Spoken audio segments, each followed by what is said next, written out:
Segundo Reis, capítulo 25. Sucedeu que no 9º ano do reinado de Zedequias, aos 10 dias do 10º mês, Nabucodonosor, rei da Babilônia, veio contra Jerusalém. Ele e todo o seu exército e se acamparam contra ela, e levantaram contra ela tranqueiras em redor. A cidade ficou sitiada até ao 11º ano do rei Zedequias. Aos 9 dias do 4º mês, quando a cidade se via apertada da fome e não havia pão para o povo da terra, então a cidade foi arrombada e todos os homens de guerra fugiram de noite pelo caminho da porta, que está entre os 2 muros, perto do jardim do rei, a despeito de os caldeus se acharem contra a cidade em redor. O rei fugiu pelo caminho da campina, porém o exército dos caldeus perseguiu o rei Zedequias e o alcançou nas campinas de Jericó. E todo o exército deste se dispersou e o abandonou. Então o tomaram preso e o fizeram subir ao rei da Babilônia, a Ribla, o qual lhe pronunciou a sentença.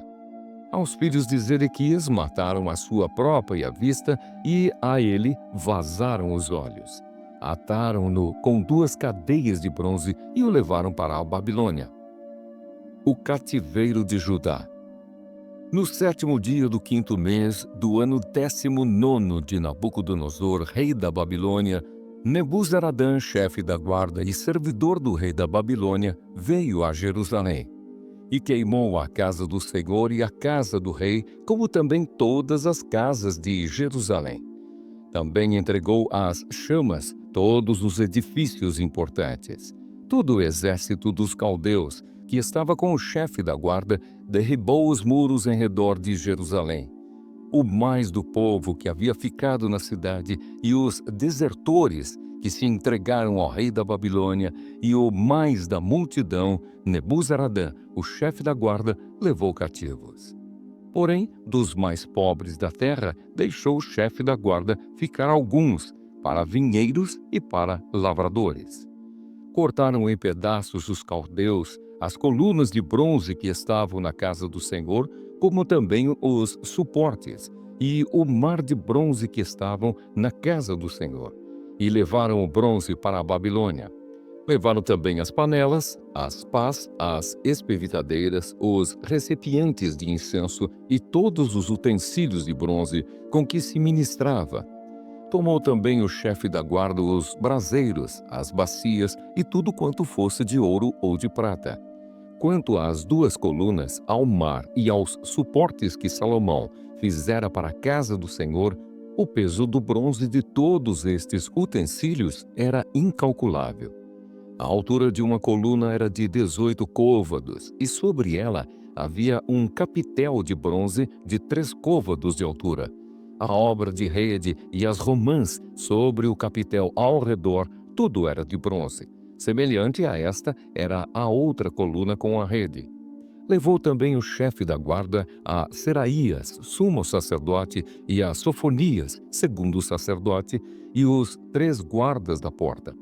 Da cidade tomou a um oficial que era comandante das tropas de guerra e 5 homens dos que eram conselheiros do rei e se achavam na cidade, como também ao escrivão-mor do exército, que alistava o povo da terra, e 60 homens do povo do lugar que se achavam na cidade.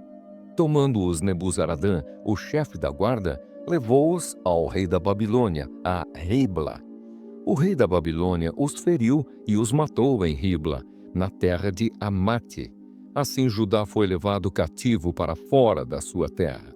Quanto ao povo que ficara na terra de Judá, Nabucodonosor, rei da Babilônia, que o deixara ficar, nomeou governador sobre ele a Gedalias, filho de Aicão, filho de Safã. Ismael mata a Gedalias.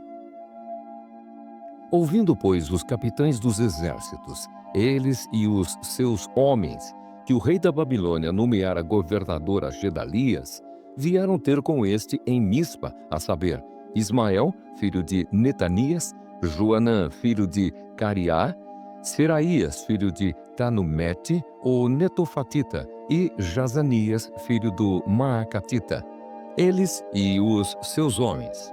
Gedalias jurou a eles e aos seus homens e lhes disse: Nada temais da parte dos caldeus. Ficai na terra, servi ao rei da Babilônia, e bem vos irá. Sucedeu, porém, que no 7º mês veio Ismael, filho de Netanias, filho de Elisama, de família real, e 10 homens com ele, e feriram Gedalias, e ele morreu, como também aos judeus e aos caldeus que estavam com ele em Mispa. Então se levantou todo o povo, tanto os pequenos como os grandes, como também os capitães das tropas, e foram para o Egito, porque temiam aos caldeus. Libertado e honrado o rei Joaquim. No 37º ano do cativeiro de Joaquim, rei de Judá, no dia 27 do 12º mês, Evil-Merodach, rei da Babilônia, no ano em que começou a reinar, libertou do cárcere a Joaquim, rei de Judá. Falou com ele benignamente e lhe deu lugar de mais honra do que a dos reis que estavam com ele na Babilônia. Mudou-lhe as vestes do cárcere, e Joaquim passou a comer pão na sua presença todos os dias da sua vida. E da parte do rei lhe foi dada subsistência vitalícia, uma pensão diária durante os dias da sua vida.